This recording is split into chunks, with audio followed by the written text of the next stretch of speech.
Hello and welcome to this edition of the Coaches Show here on CCHN. I'm Regan Cleves and welcoming Coach Tyler Cataline once again for this pregame interview ahead of this road tilt against Saginaw Valley State. Well, Coach, you guys are coming off of a rough 1-0 loss last night in which your team fought hard all night but just couldn't capitalize on the opportunities that you guys had. How do you keep you guys motivated to bounce back tonight off of a tough loss last night?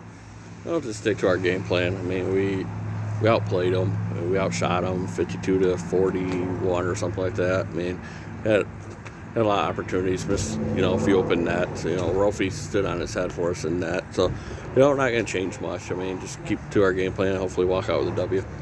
Yeah, it sounds like a good plan. I mean, last night it seemed like Saginaw Valley was doing its best to cycle pucks up to the blue line and shoot for redirections out in front. They didn't end up getting a goal with it, but they certainly were generating their fair share of chances. How do you plan to counteract that in tonight's game? We'll just stick with what we, after the first period, we noticed that they were getting everything to the point. So, second, third period, we started putting guys, we made it a 3-on-3 down low and just had our wingers stay on their points, and it took a lot of their opportunities away. So we'll stick with that this tonight, and like I said, hopefully take away their scoring opportunities. Yeah, and I mean it worked for you guys last night. They ended up getting a fluky goal off of a bounce up in front. With SVSU and this Saginaw Bay Arena, known for their raucous crowds, often packing the barn with 600 to 800 fans. That's safe to say is one of the biggest crowds, not only in the MCHC, but possibly in all Division III on any given night. Does the hostility of such a large crowd factor into how you prepare your players for a game like this? Oh, hopefully we jump on them early and just shut the crowd up right away. So.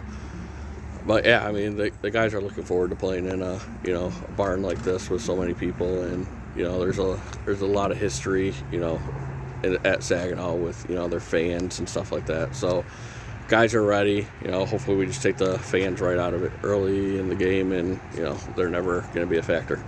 Yeah, certainly. I mean, walking around the barn before this interview, right after we got here, it's certainly got its history, it's got its character, and I'm excited to call a game here tonight. One more question here as we wrap up this installment of the Coaches Show. Last night, SVSU was down to one netminder, Jacob Winters. Playing in his second game of the season, the sophomore goaltender stood on his head all night and was certainly also the benefactor of some fortuitous bounces.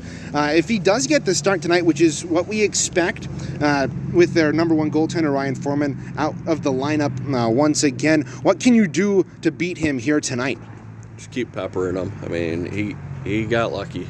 I mean, not going to lie, yesterday. I mean, he played great. Yeah. But, a lot of them, there was a few chances. I mean, 7 or 8 of them that, he got lucky on. But, I mean, and I'm not trying to take anything away from him. I mean, he won that game for him, and, kudos to him. But, we're just going to keep peppering him and hopefully put a few past them tonight.